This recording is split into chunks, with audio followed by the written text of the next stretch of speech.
ഈ കഴിഞ്ഞ ദിവസം വന്നൊരു വാർത്ത അത് പലരെയും ചിരിപ്പിക്കുന്നുണ്ടാകും.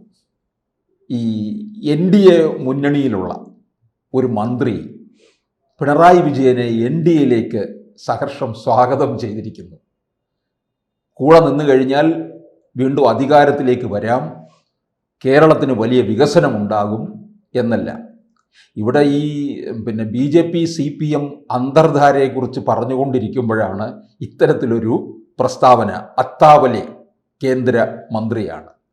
ഈ പ്രസ്താവനയെ നമുക്ക് ഏത് തരത്തിൽ കാണാം? ഒരു ഫലിതമാണോ അതോ ഗൗരവമായിട്ടെടുക്കാം? രാഷ്ട്രീയക്കാർക്കിടയിൽ തമാശക്കാരുണ്ട്, ഗൗരവക്കാരുണ്ട്. തമാശക്കാരുടെ ഗണത്തിൽ വരുന്ന ഒരാളല്ല രാംദാസ് അത്താവലെ. മഹാരാഷ്ട്രക്കാരനാണ്.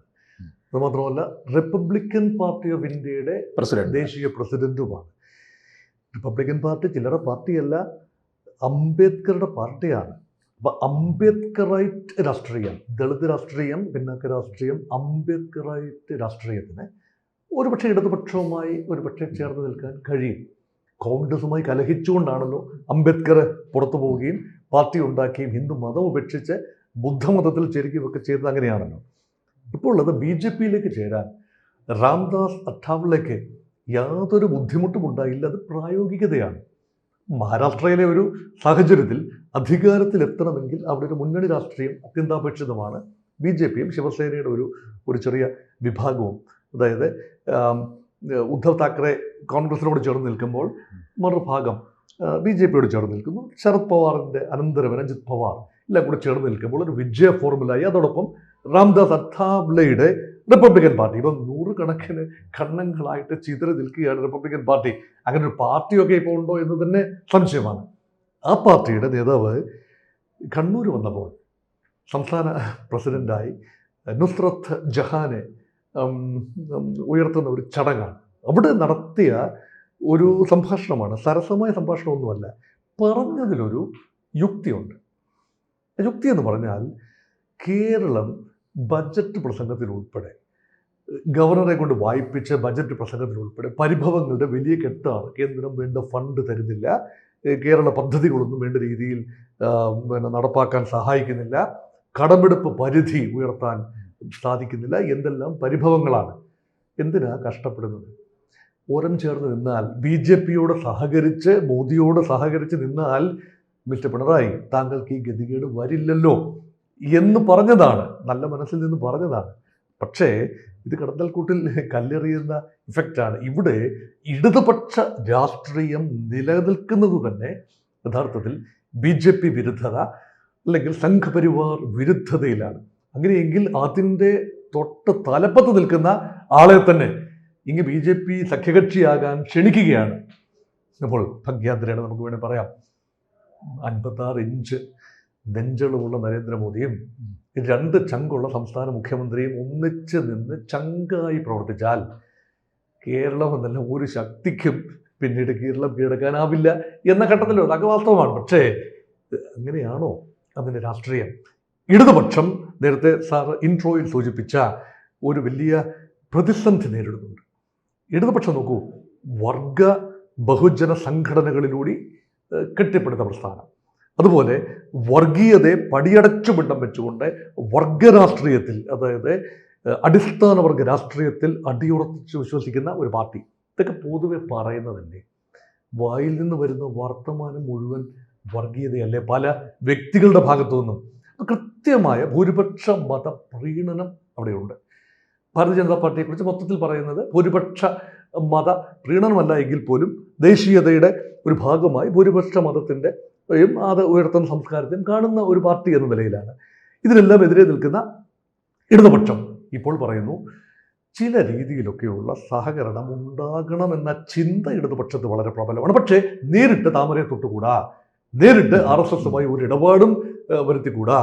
ഇപ്പോഴെല്ലാം മറ്റ് ചില കക്ഷികൾ ഇടപാടുകൾ, മുസ്ലിം ലീഗ് ഉൾപ്പെടെയുള്ള കക്ഷികൾ ബേപ്പൂർ കുന്നമംഗലം മോഡൽ എന്ന് പറയുന്ന പണ്ട് 80കളിലെ ഒരു മോഡലാണ്.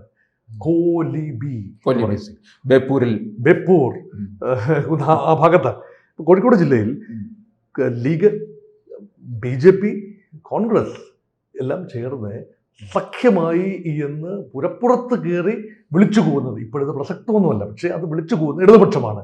പക്ഷെ അതേ ഇടതുപക്ഷത്തിന് ഒരു അയിത്തവും ഉണ്ടായിരുന്നില്ല അടിയന്തരാവസ്ഥയ്ക്ക് ശേഷം വന്ന സർക്കാരിൽ. ഇന്ദിരാഗാന്ധി പരാജയപ്പെടുന്നു. 77 വന്ന മൊറാർജി ദേശായി സർക്കാരിൽ പങ്കെടുത്തില്ല എങ്കിൽ പോലും അതിലെ വിദേശകാര്യമന്ത്രി എൻ്റെ ഓർമ്മയിൽ അടൽ ബിഹാരി വാജ്പേയി ആയിരുന്നു, LK അഡ്വാനി മന്ത്രിയായിരുന്നു, BJPയുടെ ഘടകങ്ങളായിരുന്നല്ലോ ജനതാ പാർട്ടിയിൽ ഉണ്ടായിരുന്നത്. അപ്പോൾ അതിനോടൊപ്പം ചേർന്ന് നിന്ന് ഓരം ചേർന്ന് തെരഞ്ഞെടുപ്പിൽ മത്സരിക്കുകയും വിജയിക്കുകയും ഒക്കെ ചെയ്ത കക്ഷിയാണ് CPM എന്ന് ഓർക്കണം.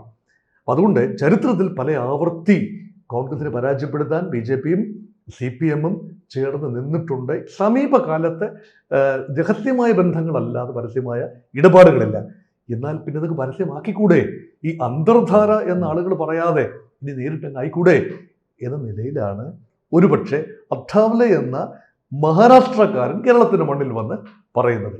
അതും കണ്ണൂരിൽ വന്നു നിന്ന്. കണ്ണൂർ ചുവന്ന മണ്ണാണ്, വിപ്ലവ മണ്ണാണ്. കണ്ണൂരിലാണ് റിപ്പബ്ലിക്കൻ പാർട്ടിക്കൊക്കെ കേരളത്തിൽ G. ദേവരാജനൊക്കെ റിപ്പബ്ലിക്കൻ പാർട്ടിയുടെ ഫോർവേഡ് ബ്ലോക്കാണ്. റിപ്പബ്ലിക്കൻ പാർട്ടി കാര്യമായ പിൻബലം കേരളത്തിൽ ഇല്ല യഥാർത്ഥത്തിൽ. ഫോർവേഡ് ബ്ലോക്ക് എന്ന് കേൾക്കുമ്പോൾ ദേവരാജനെ മാത്രമേ ഉള്ളൂ. ദേവരാജന് ഒരു പക്ഷേ സീറ്റും UDF കൊടുക്കാനുള്ള സാധ്യത. കോർപ്പറേഷൻ ഇലക്ഷനിൽ മത്സരിച്ചു. കോർപ്പറേഷൻ ഇലക്ഷൻ തിരുവനന്തപുരത്ത് അദ്ദേഹം ജയിച്ചതുമില്ല. ഇല്ല, വളരെ 250 വോട്ട് മാത്രമാണ് നേടിയത് ആ വാർഡിൽ നിന്ന്. ഈ റിപ്പബ്ലിക്കൻ പാർട്ടിക്കോ അല്ലെങ്കിൽ ഈ ഫോർവേഡ് ബ്ലോക്കിനോ ഒന്നും തന്നെ കേരളത്തിൽ കാര്യമായ രാഷ്ട്രീയ അടിത്തറ ഉള്ള കക്ഷികളല്ല. പക്ഷേ BJPയുടെ ഒരു ഘടകകക്ഷിയുടെ ഭാഗത്ത് നിന്ന് ഇങ്ങനെ ഒരു കാര്യം വരുമ്പോൾ രാഷ്ട്രീയത്തിൽ അസാധ്യമായ ഒന്നുമില്ല. അവിടെ ഡബിൾ എൻജിൻ്റെ പ്രസക്തി നോക്കൂ. ആസാമിൽ ഹിമന്ത ബിശ്വ ശർമ്മ ആസാം മുഖ്യമന്ത്രിയാണല്ലോ. BJPയുടെ അവിടുത്തെ വടക്കുകിഴക്കൻ സംസ്ഥാനങ്ങളിൽ ഏറ്റവും തലയെടുപ്പുള്ള ഗ്ലാമർ മുഖവും ഹിമന്ത ബിശ്വ ശർമ്മയുടെയാണ്. അദ്ദേഹം കോൺഗ്രസിലെ വൻ നേതാവായിരുന്നു. അദ്ദേഹം രാഹുൽ ഗാന്ധിയും സോണിയാഗാന്ധിയും കാണാൻ ആഴ്ചകളോളം ഡൽഹിയിൽ കാത്തുനിന്നു. മുഖം കൊടുത്തില്ല. എന്തോ കാര്യം പറയാനാണ്. പല ആവർത്തി ഇത് ആവർത്തിച്ചു. നേരെ ചെന്ന് BJPയിൽ ചേർന്നു. BJP കാര്യമായി അക്കോമഡേറ്റ് ചെയ്യുകയും ചെയ്തു. ബംഗാളിലെ സുവേന്ദു അധികാരി പ്രതിപക്ഷ നേതാവ് മറ്റു രാഷ്ട്രീയത്തിൽ നിന്നും വരുന്നയാളാണ്. സത്യത്തിൽ BJPക്ക് വലിയ സ്വാധീനമില്ലാത്ത ഇടങ്ങളിൽ വൻപൻ നേതാക്കളെ മറ്റ് കക്ഷികളിൽ നിന്നും, കോൺഗ്രസിൽ നിന്നും മറ്റ് കക്ഷികളിൽ നിന്നും കൊണ്ടുവരികയും അവരെ പ്രോപ്പർലി അക്കോമഡേറ്റ് ചെയ്യുകയും ചെയ്യുന്ന ഒരു സമീപനം. കാരണം BJPയുടെ പ്രത്യയശാസ്ത്രം അംഗീകരിച്ചാൽ മതി. ഇവിടെ BJPയിലേക്ക് പിണറായി വിജയൻ വരിക എന്നത് അസാധ്യമായ കാര്യമാണ്, അസംഭവ്യമായ കാര്യമാണ്. പക്ഷേ അത് പറയാവുന്ന രീതിയിലേക്ക് ചില മനസ്സുകളെങ്കിലും മാറി എന്ന് പറയുമ്പോൾ ഒരു കൗതുകമാണ്. പക്ഷേ ഇപ്പോൾ കൗതുകത്തോടെ കാണുന്ന പല കാര്യങ്ങളാണ് നാളെ സംഭവിക്കുന്നത്. EP ജയരാജൻ മഹാമല്ലനാണല്ലോ, മിസ്റ്റർ ചിറ്റപ്പൻ. അദ്ദേഹത്തിൻ്റെ ഫ്ലാറ്റിലേക്ക്, ഈ ലുലുമോളിൻ്റെ ഓപ്പോസിറ്റുള്ള തിരുവനന്തപുരത്ത് അദ്ദേഹത്തിൻ്റെ ഫ്ലാറ്റിലേക്ക് ഒരു തെരഞ്ഞെടുപ്പ് ദിവസം അപ്പോൾ കേരളത്തിന് പ്രഭാരി പ്രകാശ് ജാവദേക്കർ എന്ന BJP നേതാവ് കടന്നു വരുന്നു, സംഭാഷണങ്ങൾ നടത്തുന്നു, ചായ കുടിക്കുന്നു, പിരിയുന്നു. ഇതിലെന്ത് കാര്യം? പക്ഷേ ഒരു അന്തർധാര വളരെ സജീവമാണ്. നിരാമയ വിഷയം അല്ലേ, റിസോർട്ട് വിഷയം. രാജീവ് ചന്ദ്രശേഖറും BJPയുടെ സംസ്ഥാന പ്രസിഡന്റാണ്. ഇപ്പോൾ അദ്ദേഹം അതിന് മുമ്പുള്ള സമയത്ത് അദ്ദേഹവും ഈ പറയുന്ന ചിറ്റപ്പനും തമ്മിലുള്ള ബന്ധം രാഷ്ട്രീയത്തിലൊക്കെ അങ്ങനെ തൊട്ടുകൂടായ്മയൊന്നുമില്ല. CPMന്റെ സമുന്നതനായ നേതാവാണ് EP ജയരാജൻ എന്ന് ഓർക്കണം. CPMന്റെ പല നേതാക്കൾക്കും സംഘപരിവാർ എന്ന് പറയുന്ന വിഭാഗത്തിലെ സംഘടനകളുമായും അതുപോലെ നേതാക്കളുമായും ഉണ്ടായിരുന്നു, എക്കാലത്തുമുണ്ട്. അത് നാളുകളിലും ഉണ്ടാകും. പക്ഷെ രാഷ്ട്രീയ നിലനിൽപ്പിന് വേണ്ടി സംഘപരിവാർ വിരുദ്ധത ഇങ്ങനെ പറഞ്ഞുകൊണ്ടേയിരിക്കും. അത് കോൺഗ്രസിൻ്റെ ചില നേതാക്കളും പലപ്പോഴും ജയിച്ചു വരുന്നത് ഈ BJP ഏറ്റവും കൂടുതൽ വോട്ട് വിൽക്കുന്നവർ എന്ന വഴിയാണ് പണ്ട് കേട്ടിട്ടുള്ളത്. പേരുദോഷമുണ്ടായി. ഇപ്പോഴത്തെ കാര്യമായി കേൾക്കുന്നില്ല. ഉള്ള വോട്ട് കൃത്യമായി പോൾ ചെയ്യുന്നു, ജയിച്ചാലും തോറ്റാലും എന്ന നിലയിലെത്തി നിൽക്കുന്നു. അപ്പോൾ അതുകൊണ്ട് ഈ കൊടുക്കൽ വാങ്ങലുകളൊക്കെ ഇത് ഉപരിതലത്തിൽ എല്ലാം BJP വിരുദ്ധത, കോൺഗ്രസ് വിരുദ്ധത, പക്ഷേ അണ്ടർഗ്രൗണ്ടിൽ ഒരുപാട് കാര്യങ്ങൾ അതേക്കുറിച്ചുള്ള ഒരു ചർച്ചയ്ക്കുള്ള സമയമായി എന്ന സൂചന മാത്രമാണ് ഇപ്പോൾ രാംദാസ് അഥാവലെയുടെ ഈ ഒരു പരാമർശത്തിൽ നിന്ന് നമുക്ക് വായിച്ചെടുക്കാവുന്നത്. കൂടുതൽ വാർത്തകളും വിശേഷങ്ങളും നിങ്ങളിലേക്ക് എത്താൻ ABC മലയാളം സബ്സ്ക്രൈബ് ചെയ്യുക, ബെൽ ബട്ടണും അമർത്തുക.